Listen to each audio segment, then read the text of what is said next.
Hello guys, good afternoon. Ito na po yung palay na hinarvest namin.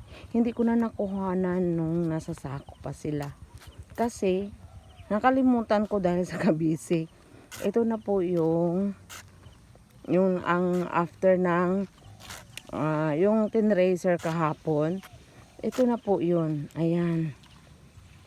Ayan na po. Dito na po kami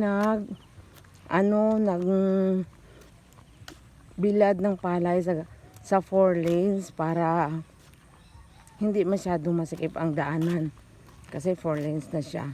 Kaya ayan Lord, ayan guys. Ito na po yung lahat. Ayan na po yung nagbibilad ng palay. Thank you for watching. Ayan siya. Yan, thank you Lord sa binigay mo sa amin na palay.